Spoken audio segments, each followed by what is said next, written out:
আসসালামু আলাইকুম। সবাই কেমন আছেন? আলহামদুলিল্লাহ, আপনাদের দোয়া আমি অনেক ভালো আছি। আজকে আমি রান্না করব বাইং মাছ, ট্যাংরা মাছ, 2-3 রকমের মাছ মিশানো। সেটাই আজকে আমি রান্না করব। তেল গরম হয়ে গেছে, পেঁয়াজ আমি ছেড়ে দিলাম, স্বাদ মতন লবণ দিয়ে দিব। এখন আমি পেঁয়াজটাকে ভালো করে ভেজে নিব। আমার কিন্তু পেঁয়াজ ভাজা হয়ে গেছে। এখন আমি পানিও দিয়ে দিলাম। একে একে করে আমি এখন মশলাগুলো দিয়ে দিব।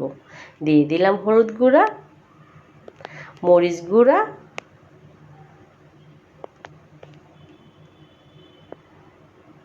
আর দিয়ে দিব টমেটো। টমেটো কিন্তু আমি ঢেপে রেখেছিলাম কিছুদিন আগের, এই জন্য আমি ফ্রিজ থেকে বের করে আমি দিয়ে দিলাম টমেটো। এখন আমি ভালো করে একদম কষিয়ে নেব। ভালো করে কষাবো।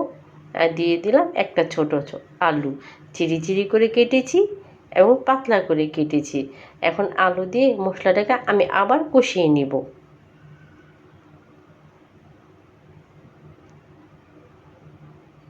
আমার তেলটা কিন্তু উপরে চলে আসছে, কিন্তু আমি আরও কষিয়ে নেব যাতে একটু পানি না থাকে। আলুর যে একটা ভাজা ভাজা ঘ্রাণ হয় সেটা আমি বের করে নেব। এই যে আমি কিন্তু পুরোপুরি ভেজে নিয়েছি।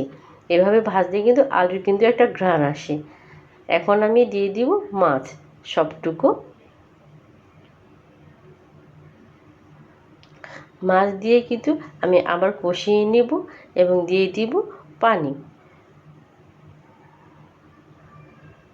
কালারটা খুব সুন্দর আসছে না? দেশি মাছ কিন্তু, ছোট হলো কি, এটা কিন্তু একদম দেশি মাছ।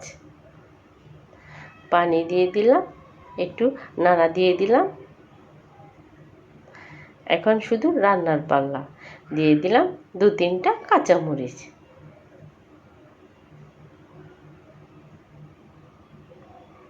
আমারটা কিন্তু তরকারিটা কিন্তু পানি শুকিয়ে গেছে। এখন আমি দিয়ে দিব ধনেপাতা। ধনেপাতা বড় বড় করে কেন দিলাম? আরে বাবা, ধনেপাতা খায় না, তাই আমাকে বেছে দিতে হবে। এই জন্য বড় বড় করে দিলাম যাতে বাছতে আমার সুবিধে হয়। আর ধনেপাতা না দিলে তো তরকারিটা ঘ্রাণটাও আসবে না সুন্দর মতো। এই জন্য বড় বড় করেই দিলাম যাতে আমি উঠিয়ে ফেলতে পারি। তরকারিটা কিন্তু আমার রান্না শেষ। কেমন হলো অবশ্যই কমেন্ট করে জানাবেন। আর এই ধরনের রান্না অবশ্যই খাবেন, খেয়ে দেখবেন কেমন লাগে। তবে আমার কাছে এই তরকারিটা খুবই মজা লেগেছে।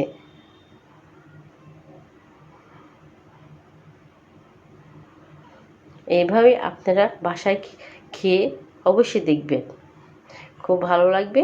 সবাইকে অনেক অনেক ধন্যবাদ। আসসালামু আলাইকুম। আল্লাহ হাফেজ।